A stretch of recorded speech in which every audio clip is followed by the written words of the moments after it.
My name is Rick Joyner. I am the founder of MorningStar Ministries, and I am the executive director and have semi-control over everything.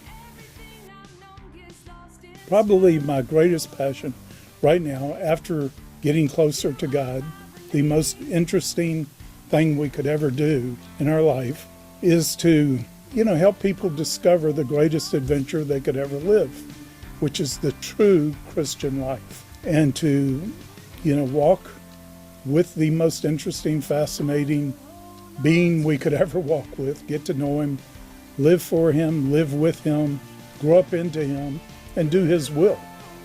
But to live the greatest adventure you could ever live in your life, the true Christian life.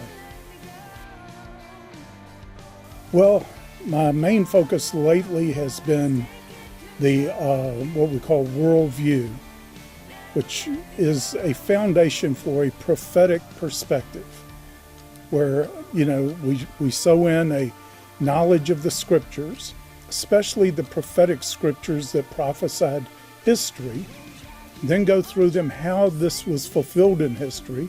Many people don't even realize how much of it was fulfilled in history.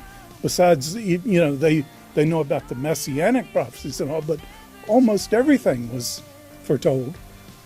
You can see the course, you can see more clearly where we are and where we're going if you see where we've been, and you see that in the map that God gave to us in the scriptures. So we call that worldview. It's a way to perceive our times from a historical perspective, a biblical foundation to give us a vision for the future.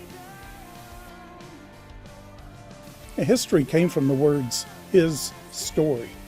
It's about God and his interaction with people.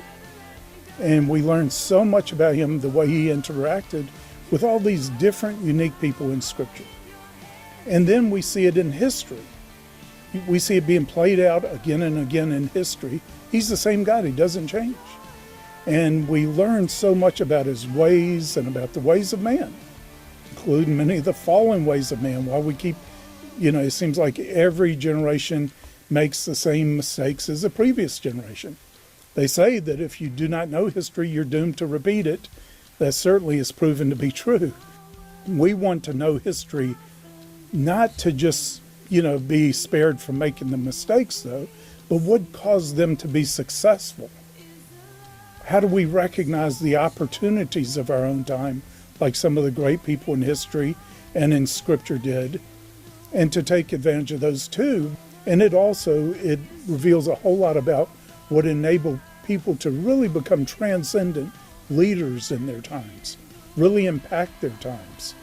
We've got all those lessons, and I think by going back, honoring our fathers and mothers, by remembering them, studying them, still letting them teach us.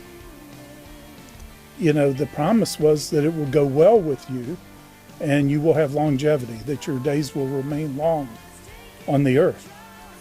So that sounds pretty good. We're looking for especially those who, they want to live the great adventure. They want to experience it. They're not content with just reading about what others have done. They want to experience these things themselves. They want to live a high-impact life, and we want to equip them as best we can to be successful in what they're called to lead in. And they're the ones who are going to be the world changers. Well, if you're serious about living a life of high impact, where you want to look back at the end of your life and know, I did the will of the Lord, I did what I was here to do, MSU may be for you. We want to invite you to come check us out. Search out our website. Search out the information that we have there. But more than anything else, we want you to feel called to come here. When we see you leave, when your time here is up, where you're fulfilling a calling, not just a profession, not just going on to a job, but your life is a calling. 1 year could set the course for the rest of your life. And that's our goal for you if you come to MSU. You come to know your purpose and you get on the road to fulfilling it. And you start gathering the resources, the knowledge, the relationships, and everything else that you're going to need to fulfill your purpose on this earth. Well, I hope to meet you. I hope to see you here next year. And more than anything else, we're going to see the King.